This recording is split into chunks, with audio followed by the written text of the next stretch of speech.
Olivia Wilde's directorial debut in feature film came in 2019 with Booksmart. Booksmart starred Caitlin Dever and Beanie Feldstein as high school seniors setting out to have a memorable high school experience before they graduate. The film that many affectionately describe as a gender-swapped Superbad was a feel-good comedy that, while formulaic, really stood out thanks to the strength of the characters' relationships. Don't Worry, Darling, Wilde's follow-up film, is not that.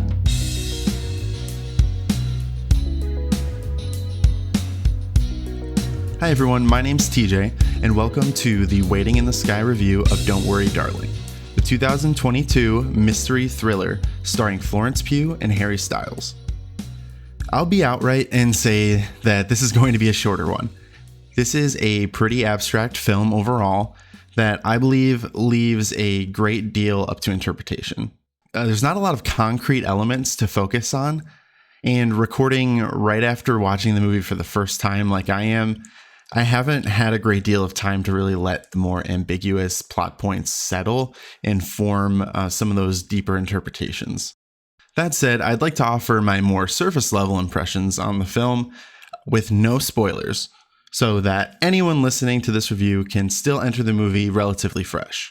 Before I do that, I want to highlight a couple of recent releases from Waiting in the Sky. Last week's review episode was on Pearl, a prequel to the horror film X that came out in March. Pearl was filmed at the same time as X, and the story of this now announced trilogy is really interesting if you're not familiar. Especially as we get closer to spooky season, I recommend checking it out.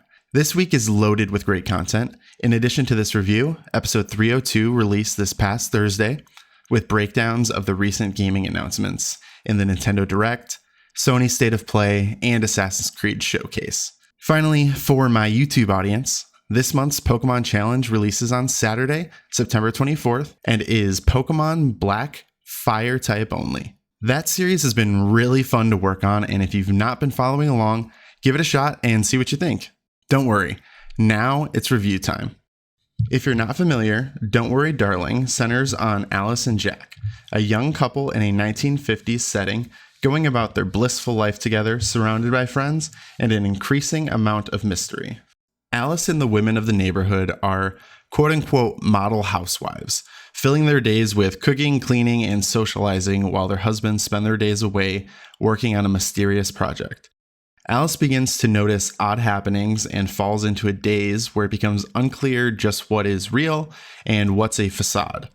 Perhaps it would be easiest to think of this film as I Love Lucy meets Get Out with a little bit of Black Mirror for good measure. I'll start off with the positives that I found in this film. Number one is Florence Pugh.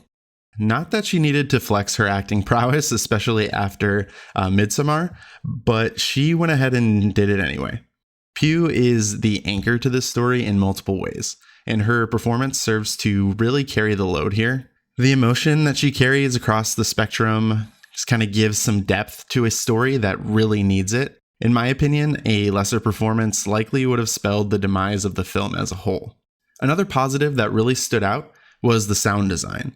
I found myself constantly coming back to the score and audio effects in moments of tension and mystery. There's an emphasis on breath and the sound of breathing. This struck me as an indication of life, and the way that breath is manipulated in the sound coincides with the yet unspecified manipulation of Alice's life. This pairs nicely with some interesting cinematography. Early on, I noticed two standout moments that have stuck with me. One where the camera puts us in the point of view of a character that we haven't been introduced to yet.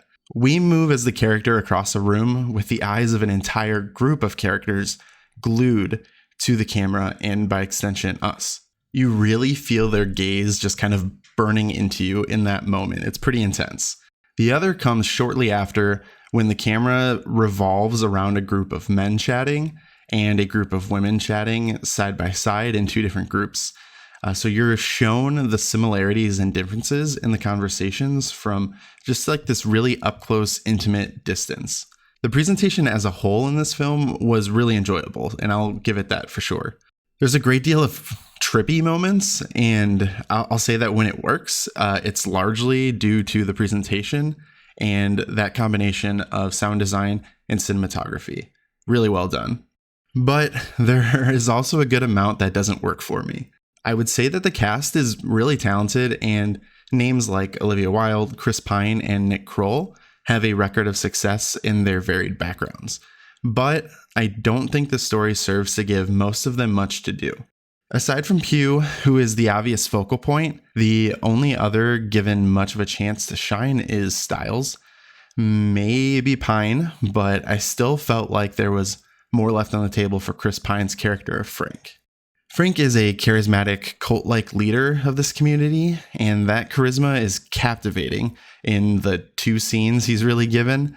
One with this sort of celebratory message, and the other is a much more threatening, almost menacing moment. More Chris Pine would have been very welcomed here. Instead, we got a pretty polarized performance from Stiles as the second star to Pugh. Stiles' character Jack is purposely mysterious, but I think that weakens the portrayal. You don't really get a chance to know him and feel a real connection to Jack beyond just sort of the, passionate romance that we're given at the very beginning of the film. But you're even then just kind of learning about that connection and that passion of their love, and not necessarily learning more about the two characters as individuals and how they relate and they connect as a couple in that relationship.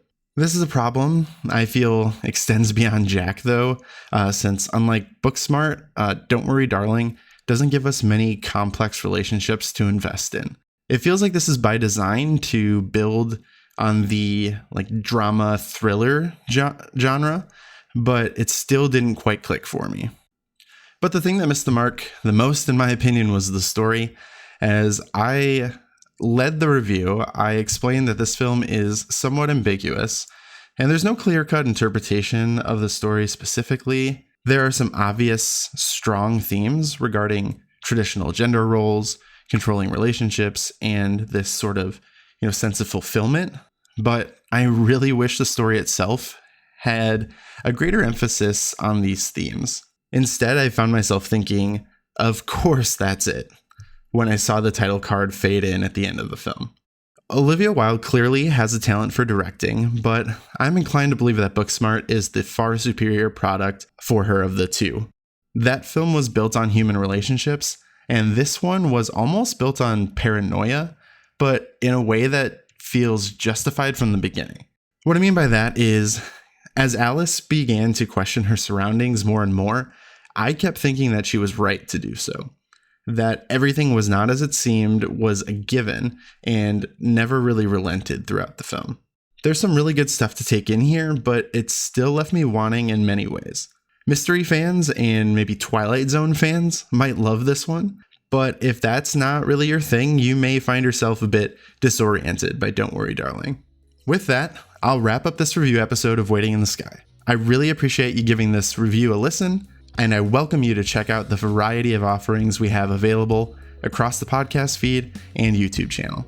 You can follow the show on Twitter for all the latest updates @InTheSkyPod. And if you want to do something small to show big support, you can always rate, review, and comment, subscribe wherever appropriate. I'll catch you next time.